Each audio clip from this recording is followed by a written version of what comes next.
बहुत समय पहले की बात है। एक साहूकार के 7 बेटे और उनकी एक बहन करवा थी।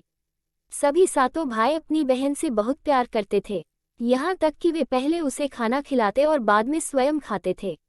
एक बार उनकी बहन ससुराल से मायके आई हुई थी। शाम को भाई जब अपना व्यापार व्यवसाय बंद कर घर आए तो देखा उनकी बहन बहुत व्याकुल थी।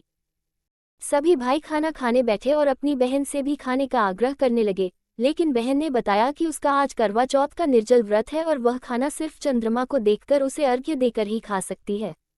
चूंकि चंद्रमा अभी तक नहीं निकला है, इसलिए वह भूख प्यास से व्याकुल हो उठी है। सबसे छोटे भाई को अपनी बहन की हालत देखी नहीं जाती और वह दूर पीपल के पेड़ पर एक दीपक जलाकर चलनी की ओट में रख देता है। दूर से देखने पर वह ऐसा प्रतीत होता है कि जैसे चतुर्थी का चांद उदित हो रहा हो। इसके बाद भाई अपनी बहन को बताता है कि चांद निकल आया है, तुम उसे अर्घ्य देने के बाद भोजन कर सकती हो। बहन खुशी के मारे सीढ़ियों पर चढ़कर चांद को देखती है, उसे अर्घ्य देकर खाना खाने बैठ जाती है। वो पहला टुकड़ा मुंह में डालती है तो उसे छींक आ जाती है।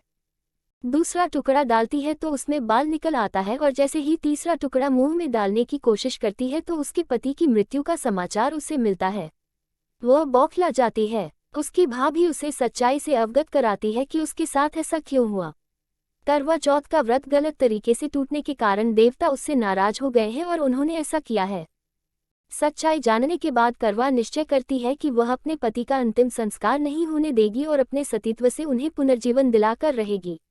वह पूरे 1 साल तक अपने पति के शव के पास बैठी रहती है, उसकी देखभाल करती है। उसके ऊपर उगने वाली सुईनुमा घास को वह एकत्रित करती जाती है।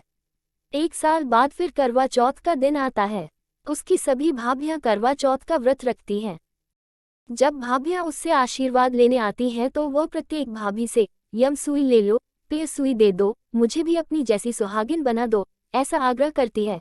लेकिन हर बार भाभी उसे अगली भाभी से आग्रह करने का कह चली जाती है। इस प्रकार जब छठे नंबर की भाभी आती है तो करवा उससे भी यही बात दोहराती है। ये भाभी उसे बताती है कि चूंकि सबसे छोटे भाई की वजह से उसका व्रत टूटा था, तब उसकी पत्नी में ही शक्ति है कि वह तुम्हारे पति को दोबारा जीवित कर सकती है। इसलिए जब वह आए तो तुम उसे पकड़ लेना और जब तक वह तुम्हारे पति को जिंदा न कर दे, उसे नहीं छोड़ना। ऐसा कहकर वह चली जाती है। सबसे अंत में छोटी भाभी आती है। करवा उनसे भी सुहागिन बनने का आग्रह करती है, लेकिन वह टालमटोली करने लगती है। इसे देख करवा उन्हें जोर से पकड़ लेती है और अपने सुहाग को जिंदा करने के लिए कहती है। भाभी उससे छुड़ाने के लिए नोचती है, खसोटती है, लेकिन करवा नहीं छोड़ती है। अंत में उसकी तपस्या को देख भाभी पसीज जाती है और अपनी छोटी अंगुली को चीरकर उसमें से अमृत उसके पति के मुंह में डाल देती है। करवा का पति तुरंत श्री गणेश कहता हुआ उठ बैठता है। इस प्रकार प्रभु कृपा से उसकी छोटी भाभी के माध्यम से करवा को अपना सुहाग वापस मिल जाता है। हे श्री गणेश माँ गौरी, जिस प्रकार करवा को चिर सुहागन का वरदान आपसे मिला है, वैसा ही सब सुहागिनों को मिले।